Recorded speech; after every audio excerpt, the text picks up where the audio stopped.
ओम शांति।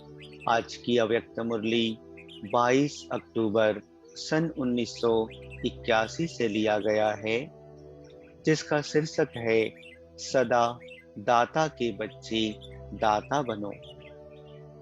सदा दया के सागर कृपालु शिव बाबा बोले, आज दया के सागर अपने मास्टर दया के सागर बच्चों से मिलने आए हैं।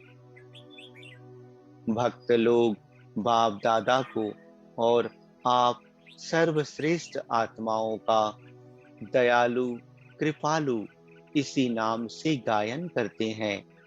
बाप दादा से व आप सर्वश्रेष्ठ आत्माओं से सर्वधर्म की आत्माएं एक मुख्य चीज जरूर चाहते हैं।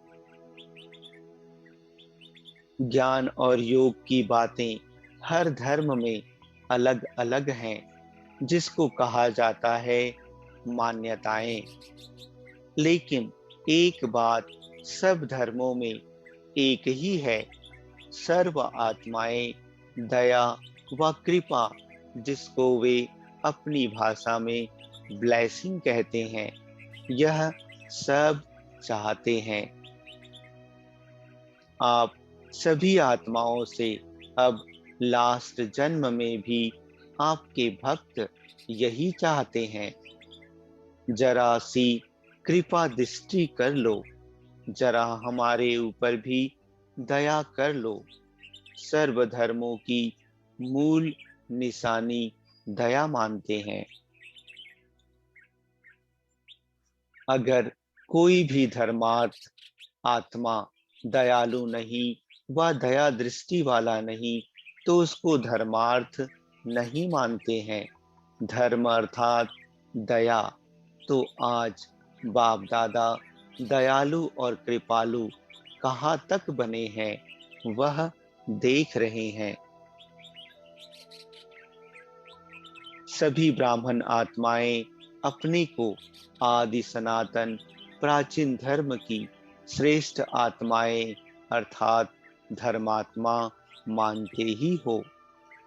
तो हे धर्मात्माएं, आप सबका पहला धर्म अर्थात धारणा है ही स्व के प्रति, ब्राह्मण परिवार के प्रति और विश्व की सर्व आत्माओं के प्रति दया भाव और कृपा दृष्टि।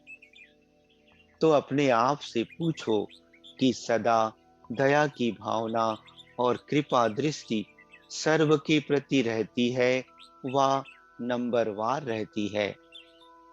दया भाव व कृपा दृष्टि किस पर करनी होती है? जो कमजोर आत्मा है, अप्राप्त आत्मा है, किसी न किसी बात के वशीभूत आत्मा है, ऐसी आत्माएं दया व कृपा की इच्छा रखती हैं। व उनकी इच्छा ना भी हो तो आप दाता के बच्चे उन आत्माओं को शुभ इच्छा से देने वाले हो। सारे दिन में जिन भी आत्माओं के संपर्क में आते हो, चाहे ज्ञानी चाहे अज्ञानी, सब के प्रति सदा यही दृष्टि रहती है व दूसरी दूसरी दृष्टि भी रहती है। चाहे कोई कैसा भी संस्कार वाला हो, लेकिन दया व कृपा की भावना व दृष्टि पत्थर को भी पानी कर सकती है। अपोजिशन वाले अपनी पोजीशन में टिक सकते हैं। स्वभाव के टक्कर खाने वाले ठाकुर बन सकते हैं। क्रोध अग्नि योग ज्वाला बन जाएगी। अनेक जन्मों के कड़े हिसाब किताब सेकंड में समाप्त हो नया संबंध जुट जाएगा।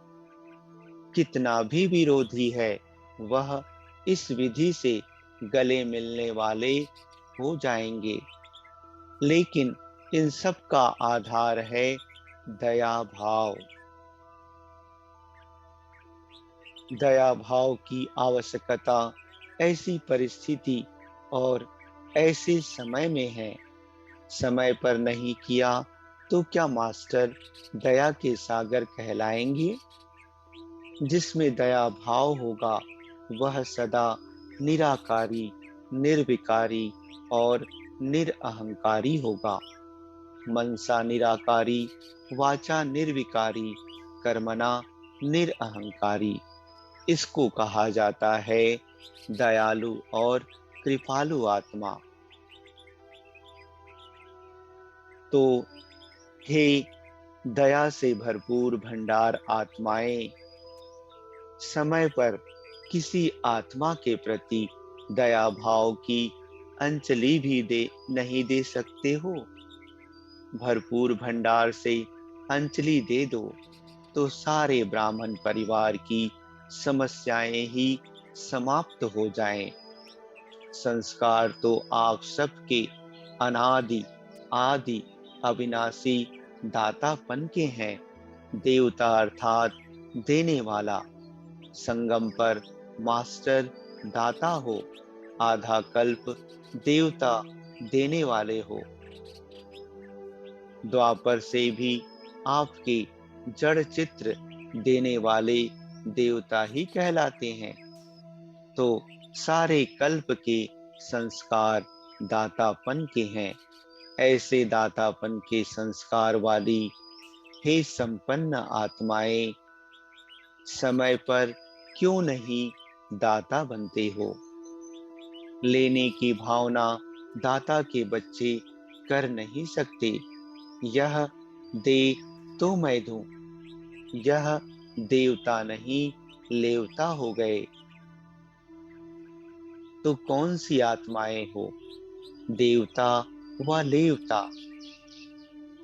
हे इच्छा मात्रम अविद्या आत्माएं, अल्पकाल की इच्छा खातिर देवता के बजाय लेवता नहीं बनो। देते जाओ, देते हुए गिनती नहीं करो। मैंने इतना किया, इसने नहीं किया। यह गिनती करना दातापन के संस्कार नहीं। फराक दिल बाप के बच्चे यह बातें गिनती नहीं करते। भंडारे भरपूर हैं, गिनती क्यों करते हो? सतयुग में भी कोई हिसाब किताब गिनती नहीं रखते। रॉयल फैमिली, राजवंशी मास्टर दाता होते हैं। वहां यह सौदेबाजी नहीं होगा। इतना दिया, इतना किया, जो जितना ले उतना भरपूर बन जाए। राज्यवंश अर्थात दाता का घर। तो यह संस्कार भरने के हैं। कहाँ भरने हैं? क्या सतयुग में?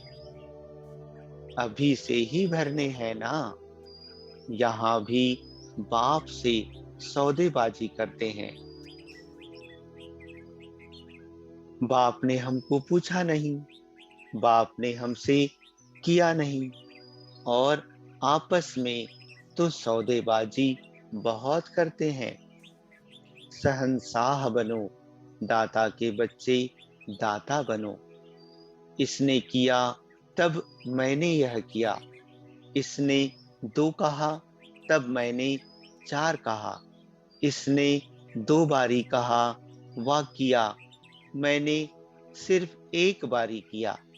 यह हिसाब किताब दाता के बच्चे कर नहीं सकते।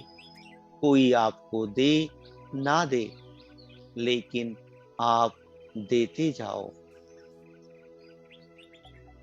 इसको कहा जाता है दया भाव व कृपा दृष्टि।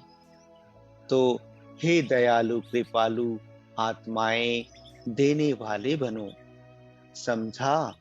बाप दादा के पास सब बच्चों के खाते हैं। सारे दिन में कितना समय दयालु व कृपालु बनते हैं और कितना समय देने की भावना के बजाय लेने की भावना रखते हैं। यह सारे दिन की लीला बाप दादा भी देखते हैं। जैसे आप लोगों ने यह वीडियो सेट लगाया है, तो देखते भी हो और सुनते भी हो। तो बाप दादा के पास भी हर एक के लिए टी टीवी अर्थात टेलीविजन सेट है। जब चाहें तब स्विच ऑन करें। यह है सेवा के साधन और वह है बाप बच्चों के हाल चाल का साधन। वैसे तो अंत में यह सब साधन समाप्त हो जाएंगे। यह वीडियो नहीं काम में आएगा, लेकिन विल पावर का सेट काम में आएगा। लेकिन साइंस वाले बच्चों ने जो इतना समय, एनर्जी, मनी खर्च करके साधन बनाया है, बच्चों की मेहनत बाप की सेवा में लग रही है।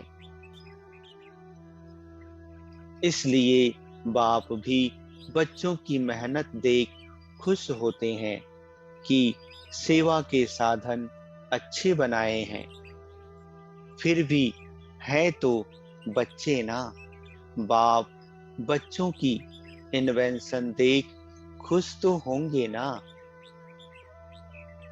जिस भी कार्य में लगे हुए हैं, उसी कार्य में सफलता पा रहे हैं। चाहे अल्पकाल की हो, लेकिन सफलता तो है ना। इसलिए बाप दादा वीडियो सेट को नहीं देखते, लेकिन उन बच्चों को देखते हैं। अच्छा, इसी साधन द्वारा देश विदेश के बच्चे चारों ओर देखेंगे और सुनेंगे, तो बाप दादा भी चारों ओर के सर्व बच्चों को, जो यही लगन लगाकर बैठे हैं कि आज मधुबन में क्या होगा, शरीर से विदेश व देश में है, लेकिन आकार रूप द्वारा मधुबन निवासी हैं। बाप दादा उन सभी आकारी याद स्वरूप आत्माओं को विशेष याद प्यार दे रहे हैं। बाप दादा डबल सभी देखते हैं, सिंगल नहीं। एक साकारी सभा, एक आकारी सभा। चंदू और शीला बहन अमेरिका से आए हैं। यह भी सबकी याद ले आए हैं ना। सबकी याद पहुंच रही है।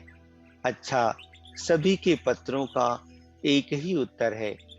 वे बाप को याद करते, बाप पदम गुना उन बच्चों को याद करते हैं।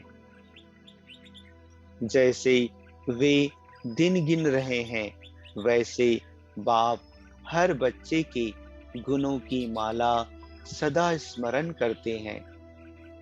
सभी बच्चों का एक ही मिलन का संकल्प है और बाप दादा भी ऐसे मिलन मनाने वाले, संकल्प रखने वाली आत्माओं को विशेष अमृत वेले के मिलन में मिलन मनाए रिस्पांड देते हैं और सर्व को सेवा के प्रति विशेष संकल्प देते रहते हैं। अच्छा, ऐसे सदा दया भाव और कृपा दृष्टि रखने वाले, सदा देने वाले, लेने की कामना नहीं रखने वाले, इच्छा मात्रम अविद्या ऐसी स्थिति में रहने वाले, ऐसे राजवंश संस्कार वाले श्रेष्ठ आत्माओं को बाप दादा का याद प्यार और नमस्ते।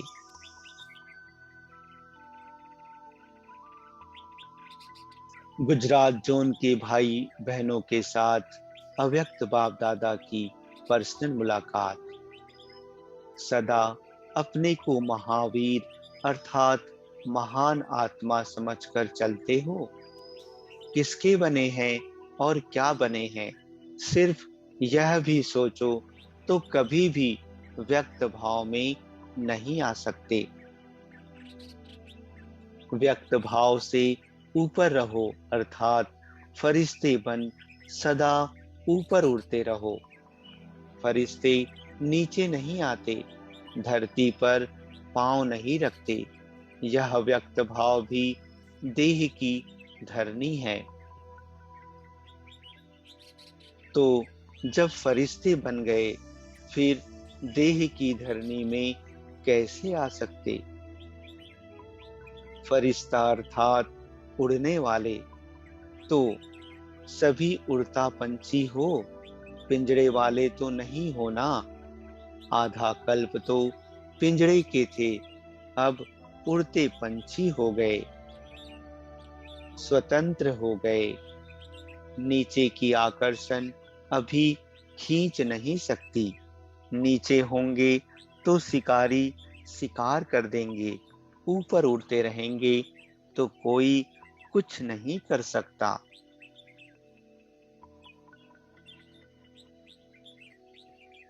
तो सभी उड़ता पंछी हो ना। पिंजड़ा खत्म हो गया, चाहे कितना भी सुंदर पिंजड़ा हो, लेकिन है तो बंधन ना। यह अलौकिक संबंध भी सोने का पिंजड़ा है, इसमें भी नहीं फंसना। स्वतंत्र तो स्वतंत्र, सदा बंधन मुक्त रहने वाले ही जीवन मुक्त स्थिति का अनुभव कर सकेंगे। अच्छा, ओम शांति।